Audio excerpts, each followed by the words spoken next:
Good morning friend, सुप्रभात, नमस्कार मेरे मित्रों। मैं आपका हिंदी मित्र नरेश गोयल।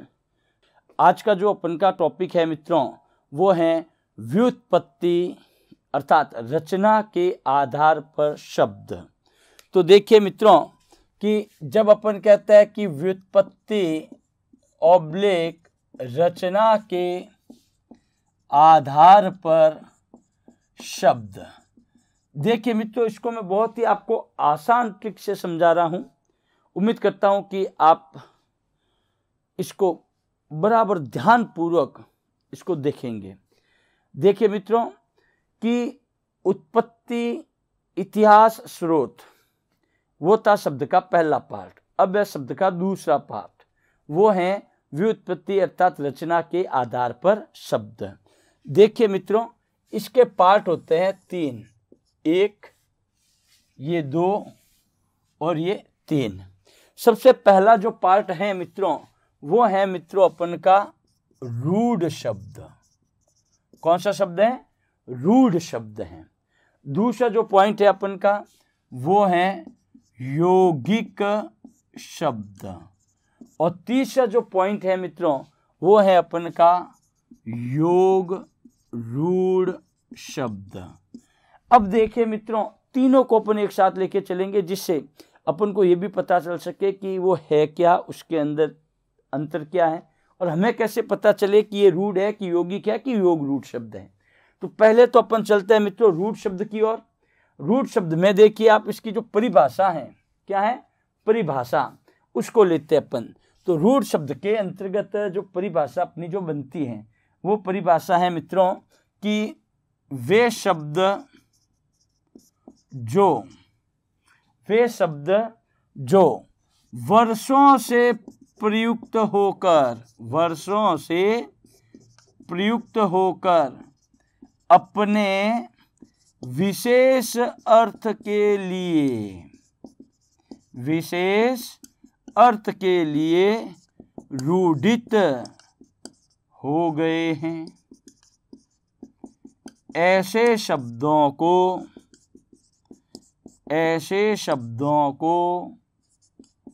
रूढ़ शब्द कहते हैं।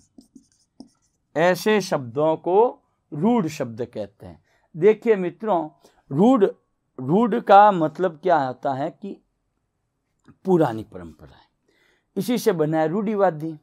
क्योंकि आज भी अपने क्षेत्र में ऐसी कई रूढ़िवादी विचारधाराओं का प्रयोग हो रहा है। धीरे धीरे, मैं ऐसा नहीं कहूँगा पूर्ण रूप से, क्योंकि जैसे जैसे समाज शिक्षित हो रहा है हम उससे धीरे धीरे दूर भी हो रहे हैं। ये अपने लिए एक बहुत ही अच्छी बात है। लेकिन फिर भी देखो आज भी कई रूढ़िवादी विचारधाराओं का प्रचलन होता है। जैसे कि अगर मैं थोड़ी सी बात करूं तो देखो कि घूंघट प्रथा आज भी है। तो ये क्या पुराने तौर तरीके हैं जो आज भी चल रहे हैं। वैसे ही रूढ़ यानी कि वे शब्द जो वर्षों से प्रयुक्त हो रहे हैं, यानी कि अपन के पूर्वज भी उन शब्दों का प्रयोग करते थे, हम भी कर रहे हैं और हो सकता है कि आने वाली पीढ़ी भी करे। तो ऐसे शब्दों को क्या कहते हैं? रूढ़। अब देखो दूसरी बात, इसमें हमने क्या कहा है कि वे शब्द जो वर्षों से प्रयुक्त होकर अपने विशेष अर्थ के लिए क्या हो जाते हैं? रूढ़ित हो जाते हैं। तो ऐसे शब्दों को क्या कहते हैं? रूढ़ शब्द। अब देखो मित्रों इसकी पहचान ध्यान रखना। ये तो समझ में आ गया कि ये शब्द पूर्वजों भी अपना रहे थे, हम भी अपना रहे हैं, आने वाली पीढ़ी भी अपनाएगी। लेकिन इसका जो दूसरा पॉइंट है देखो आप ध्यान से, दूसरा पॉइंट ये कह रहा है मित्रों आपको कि इन शब्दों के टुकड़े नहीं किए जा सकते, अर्थात इनके टुकड़े करने पर इनका स्वतंत्र अर्थ प्रदान नहीं होता। क्या कहा हमने कि अगर हम इन शब्दों के टुकड़े कर देते हैं तो इनका स्वतंत्र अर्थ प्रदान नहीं होता है। यानी कि अगर इसके टुकड़े कर देंगे हम मित्रों तो इसका अर्थ भी नहीं होगा। अभी हम एग्जाम्पल से समझेंगे। तीसरा अर्थ देखो, इसका तीसरा पॉइंट, किसका, रूढ़ शब्द का तीसरा पॉइंट, ठीक है ना। पहला पॉइंट तो हमने ये कहा वर्षों से प्रयुक्त होता है, दूसरा पॉइंट हमने कहा इनके टुकड़े नहीं कर सकते, और तीसरा पॉइंट क्या है कि इन शब्दों के अर्थ को चाह करके भी परिवर्तित नहीं कर सकते हैं। ध्यान रखना कि इन शब्दों के अर्थ को हम चाह करके भी परिवर्तित नहीं कर सकते हैं मित्रों। जैसे अगर मैं शब्द लिखूं, देखिए आप ध्यान पूर्वक, मैंने शब्द लिखा पानी, पानी शब्द। अब पानी, हमारे पूर्वज भी पानी को पानी कहते थे, हम भी पानी कह रहे हैं, आने वाली पीढ़ी भी पानी कहेगी। हिंदी की बात कर रहे हैं अपन, ध्यान रखना, ऐसा ना हो कि आपके दिमाग में आ जाए नहीं सर अंग्रेजी माध्यम के अंदर हमारे तो विद्यार्थी पढ़ रहे हैं, वो तो पानी थोड़ी कहेंगे, वो तो वाटर कहेंगे, लेकिन वो अंग्रेजी शब्द हैं। अब देखो पानी है, पानी को पानी कहते हैं अपन भी, अपन के पूर्वज भी इसको क्या कहते थे, रोटी, हम भी रोटी कहते हैं। शब्द लिखा देखो हमने मित्रों घी, घी को घी कहते हैं। शब्द देखो क्या लिखा, घी, घी को घी कहते हैं, और डॉट डॉट कर देता हूँ अर्थात इत्यादि, 1.5 शब्द हैं। अब देखो पहला पॉइंट, वे शब्द जो वर्षों से प्रयुक्त होकर अपने विशेष अर्थ के लिए, पानी का विशेष अर्थ है, जैसे मैंने कहा मित्रों कि एक पानी की गिलास लाओ तो सामने वाला समझ जाएगा कि पानी पीने के लिए चाहिए। अगर मैं कहूँ मित्रों कि पानी की एक बाल्टी भरनी है तो समझ जाएंगे कि इनको कुछ ना कुछ धोने के लिए कार्यक्रम बनाया है इन्होंने, बाल्टी भर तो पानी पिएंगे नहीं अपन, तो इसका अर्थ तो निकल गया।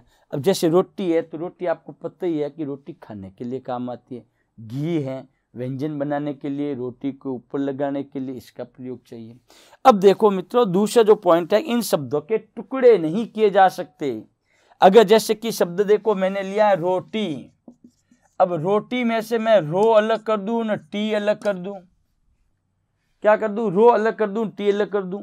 अब मैंने कहा कि भैया रो लाओ, अब रो वो बंदा नहीं समझेगा, मैं कहना चाहता हूँ रोटी से, लेकिन वो क्या कहेगा रो। सर रो क्या होती है, सर रो तो क्या होती है कि टेबल जब इंसर्ट करते हैं तो आती है रो एंड कॉलम। अगर मैं कहूँ टी लेके आओ तो बंदा क्या करेगा, टी लेके आ जाएगा, सर ये लीजिए टी अर्थात चाय। अरे भाई मैंने ये टी नहीं मांगी है, तो कौन सी टी मांगी है सर। तो भी इन शब्दों के टुकड़े करोगे तो इनका अर्थ प्रदान नहीं होगा। इसका मतलब क्या, इन शब्दों के टुकड़े ही नहीं हो सकते हैं, टुकड़े करोगे तो अर्थ नहीं मिलेगा। अगर मुझे रोटी चाहिए तो मुझे पूरा शब्द ही प्रयोग करना पड़ेगा कि भैया रोटी लेकर आओ। अब देखो तीसरा पॉइंट हमने क्या कहा कि इन शब्दों के अर्थ को चाह करके भी परिवर्तित नहीं किया जा सकता है, चाह करके भी परिवर्तित नहीं किया जा सकता है। जैसे कि मित्रों अगर हम 1 मिनट के लिए जस्ट इमेजिन हम काल्पनिक बात करें, तो अगर मैं कहूँ कि आज से हम पानी को घी कहेंगे और घी को पानी कहेंगे, तो देखो इससे बनने वाले जो सेंटेंस होंगे वो कितने घातक होंगे। आप कल्पना ही नहीं कर सकते हो कि अर्थ का अनर्थ की तरफ हम अग्रसित हो रहे हैं। जैसे समझ लीजिए अपने घर के अंदर कोई मेहमान आए हुए हैं और हमने कहा जाइए फ्रिज से एक घी की बोतल लेके आओ, तो जो मेहमान है वो क्या सोचेगा कि यार इतनी गर्मी के अंदर ठंडा पानी पिलाते हैं, ये वहाँ से बड़े अलग हैं, घी पिलाने की बात कर रहे हैं वो भी फ्रिज में से। अब देखो अर्थ का अनर्थ हुआ कि नहीं हुआ। अब गाड़ी धोनी है मुझे तो किससे धोऊंगा, पानी से धोऊंगा। अब मैं कहता हूँ 1 बाल्टी घी की लेके आओ, मुझे गाड़ी धोनी है, तो सामने वाला सोचेगा कि ये क्या हो गया है, पगला गया है, या तो पगला गया है या फिर पैसे ज़्यादा देखो। ऐसी थोड़ी कहते हैं कि घी को कैसा प्रयोग करते हैं, लेकिन यहाँ बात क्या हो जाती है कि अर्थ का अनर्थ हो जाता है। इसलिए मित्रों ध्यान रखें कि इन शब्दों के अर्थ को चाह करके भी हम परिवर्तित नहीं कर सकते हैं। तो इसलिए मित्रों इन शब्दों को तो जैसे हैं वैसा ही बना रहने दो, क्योंकि रूढ़ का मतलब ही क्या होता है कि रूढ़ित हो जाना, तो ये शब्द क्या अपने विशेष अर्थ के लिए रूढ़ित हो गए, इसीलिए इन शब्दों को क्या कहते हैं, रूढ़ शब्द कहते हैं। आगे देखिए मित्रों, जब हम बात करते हैं इसके अगले पॉइंट की, वो पॉइंट कौन सा है, यौगिक शब्द। कौन सा शब्द है, यौगिक शब्द। जब हम यौगिक शब्द की बात करें मित्रों, तो देखिए कि मैं यहाँ पर थोड़ा सा पॉइंट कर लेता हूँ, इसको हटाकर, ताकि आपको पता रहे कि ये योग रूढ़ हटा देता हूँ। देखिए अपना जो सेकंड पॉइंट है वो है यौगिक शब्द। यौगिक शब्द को मैं देखो मित्रों यहाँ ले आता हूँ, ये पहला तो रूढ़ शब्द था, अब मैं कर रहा हूँ यौगिक शब्द। यौगिक, योग धन इक, योग का मतलब होता है जोड़, यानी कि वे शब्द जो योग से बने हैं। क्या कहा हमने, वे शब्द जो योग से बने हैं। पहली बात तो ये हो गई। देखो इसको पॉइंटों में याद करोगे तो बड़े आसानी से याद आएंगे। वे शब्द जो योग से बने हैं तथा इन शब्दों के टुकड़े करने पर इनका स्वतंत्र अर्थ प्रदान होता है। क्या कहा, इनका स्वतंत्र अर्थ प्रदान होता है। ऐसे शब्दों को यौगिक शब्द कहते हैं। ऐसे शब्दों को यौगिक शब्द कहते हैं। ध्यान रखें मित्रों, देखो मैं पुनः कह रहा हूं कि वे शब्द जो योग से बने, यानी कि दो या दो से अधिक शब्दों के योग से बनने वाले शब्द। क्योंकि योग से बने तो उसमें देखो कि दो भी हो सकता है, तीन भी हो सकता है, ठीक है ना, चार भी हो सकता है। लेकिन मुख्य बात है कि वे शब्द जो दो या दो से अधिक शब्दों के योग से बने। अब दूसरा पॉइंट क्या है इसका, कि इन शब्दों के टुकड़े करने पर इनका स्वतंत्र अर्थ प्रदान होता है। जैसे कि हमने रूढ़ शब्द के अंतर्गत बताया था कि इनके टुकड़े करेंगे तो इनका स्वतंत्र अर्थ प्रदान नहीं होता, लेकिन ये योग से बने हैं तो टुकड़े करेंगे तो इनका अर्थ क्या होगा, स्वतंत्र प्रदान होगा। फिर हमने क्या कहा कि ऐसे शब्दों को क्या कहते हैं, यौगिक शब्द कहते हैं। यौगिक शब्द के अंतर्गत ध्यान रखें आप कि संधि, समास, उपसर्ग, प्रत्यय। देखिए आप, संधि के शब्द हैं वो आपके यौगिक शब्द कहलाएंगे, समास के शब्द हैं वो यौगिक कहलाएंगे। ध्यान रखें कि बहुब्रीहि समास को छोड़कर उपसर्ग के शब्द हैं वो भी आपके यौगिक शब्द होंगे, और प्रत्यय युक्त शब्द है वो भी क्या होंगे, यौगिक शब्द होंगे।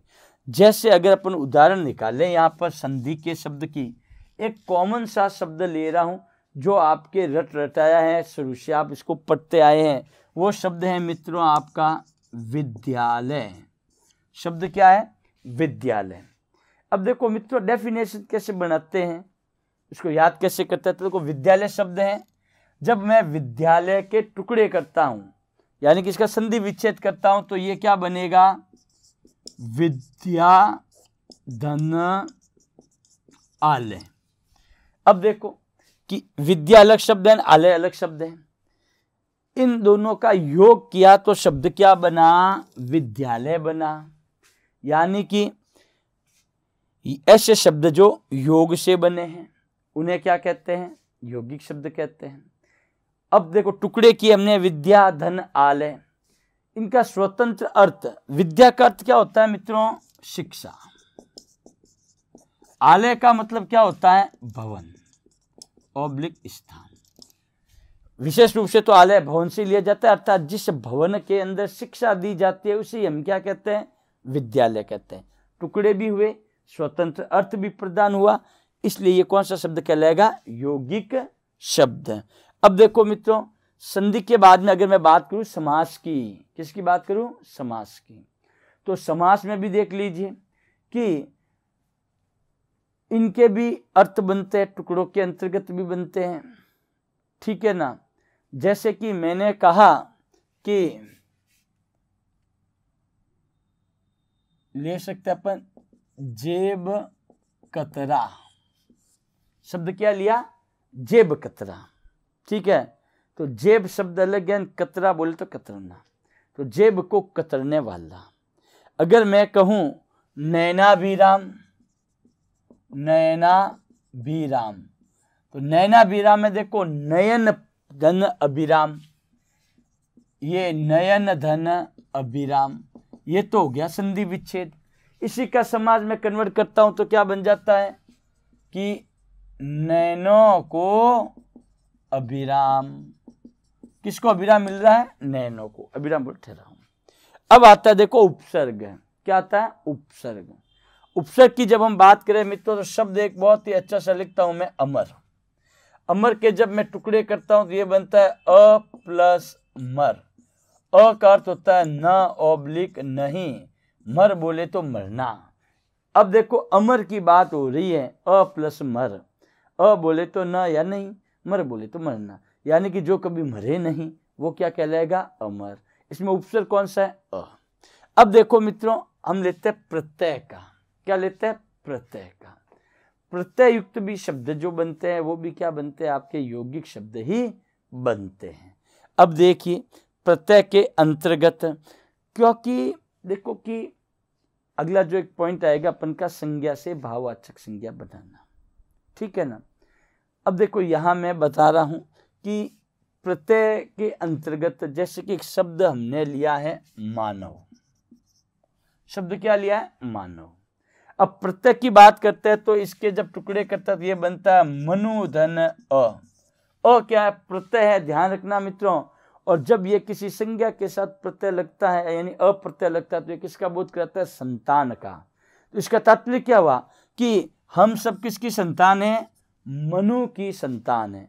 तो मनु की संतान को क्या कहा गया है, मानव कहा गया है। तो मित्रों आज हमने जो पढ़ा है वो पढ़ा है रूढ़ शब्द और यौगिक शब्द, ठीक है मित्रों।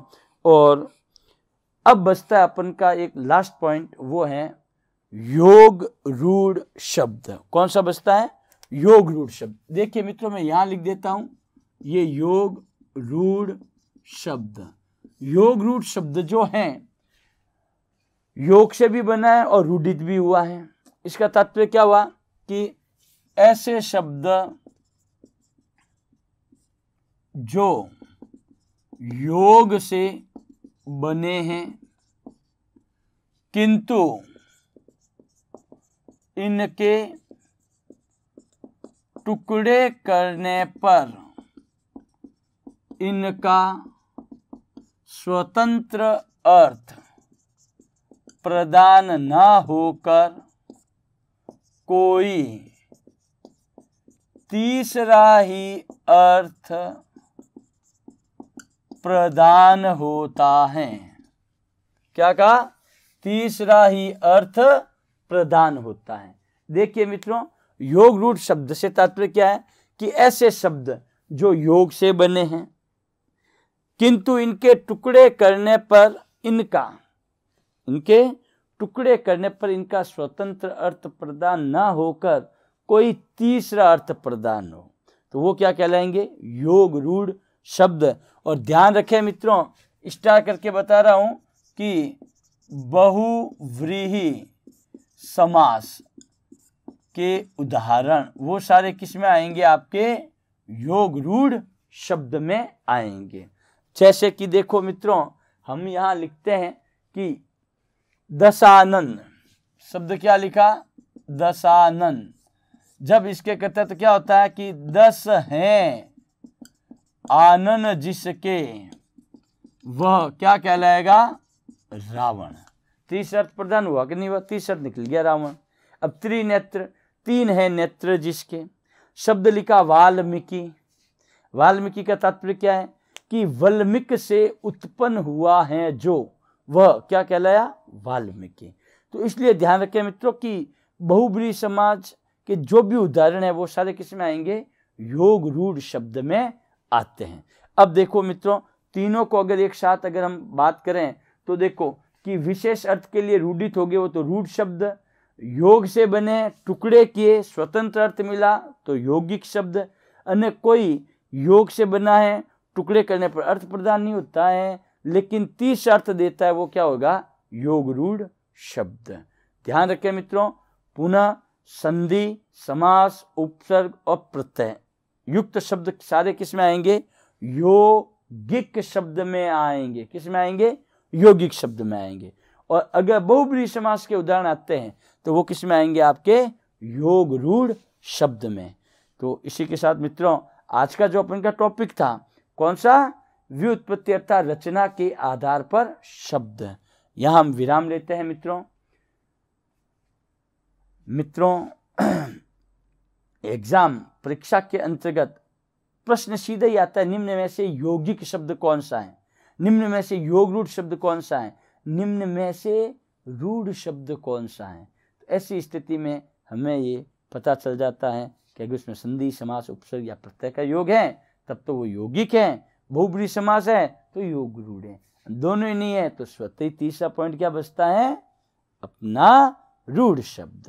तो चलिए मित्रों, अगर आपको ये वीडियो पसंद आया है तो अपने मित्रों के साथ इसको शेयर करें, इसको लाइक करें, इस चैनल को सब्सक्राइब करें ताकि अधिक से अधिक अपने मित्रों को इसके बारे में जानकारी प्राप्त हो सके।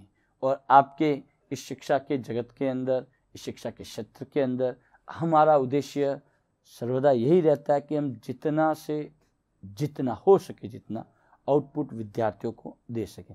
इसी के साथ मैं आपका मित्र, हिंदी मित्र नरेश गोयल, आपसे धन्यवाद